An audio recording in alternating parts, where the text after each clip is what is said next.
बहुत समय पहले हिमालय की तराई में चंद्रकेतु नाम का एक गांव था। उसी गांव में रहता था एक साधारण सा युवक नीलकंठ।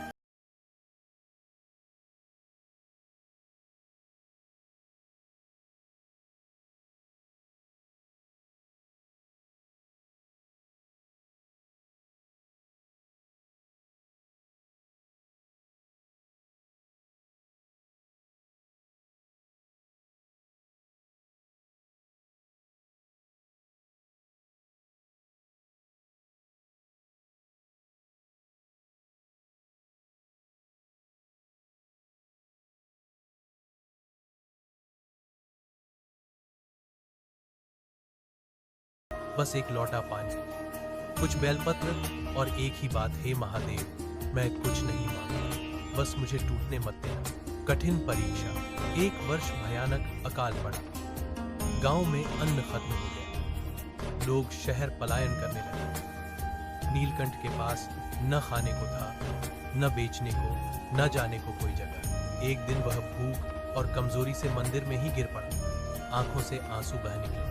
पहली बार उसने शिकायत की, हे शिव, अगर मेरा भाग्य ऐसा ही है तो मुझे पैदा ही क्यों किया। उस रात तेज आंधी आई। मंदिर के पुराने वृक्ष की एक डाल टूटकर शिवलिंग पर गिर गई। नीलकंठ किसी तरह उठा और घायल हाथों से वह डाल हटाने लगा। रात भर वह बारिश में भीगता रहा, लहूलुहान हाथों से शिवलिंग को साफ करता रहा।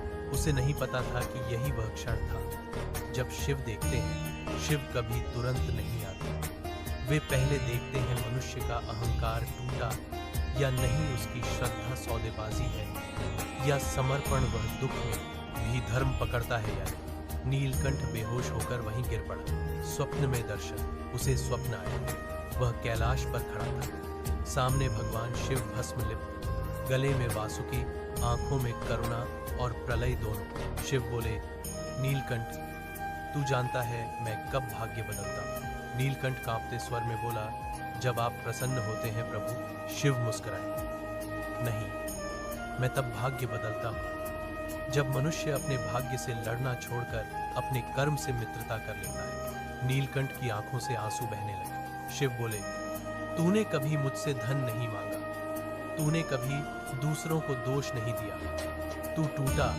पर कड़वा नहीं हुआ। यही वह घड़ी है। शिव ने त्रिशूल भूमि पर रखा। याद रख, मैं किसी का भाग्य नहीं बदलता, मैं बस उसे वह मोड़ दिखाता हूँ जहाँ से उसका कर्म भाग्य बन सकता है। जागरण और परिवर्तन। सुबह नीलकंठ की आंख खुली। मंदिर के पास गांव के कुछ लोग खड़े थे। रात की आंधी में मंदिर के पीछे की जमीन धंस गई थी और वहां से जलधारा फूट पड़ी थी। सूखा क्षेत्र और मीठा जल। धीरे धीरे गांव फिर बसने लगा। खेती लौटी। नीलकंठ ने मंदिर की सेवा छोड़ना नहीं छोड़ा। लोग उसे मुखिया बनाना चाहते थे पर उसने मना कर दिया। वह बस इतना कहता, शिव ने मेरा भाग्य नहीं बदला, उन्होंने मुझे मैं खुद बदलने का साहस दिया। कथा का सार। भगवान शिव तब नहीं आते जब हम शिकायत करते हैं, तब आते हैं जब हम अंतिम सीमा पर भी श्रद्धा नहीं छोड़ते। तब नहीं आते जब हम चमत्कार मांगते, तब आते हैं जब हम कर्म के लिए तैयार होते हैं। शिव भाग्य नहीं बदलते, वे मनुष्य को इतना दृढ़ बना देते हैं कि भाग्य को बदलना उसकी क्षमता बन जाता है। जहां अहंकार टूटता है वहीं महादेव प्रकट होते हैं।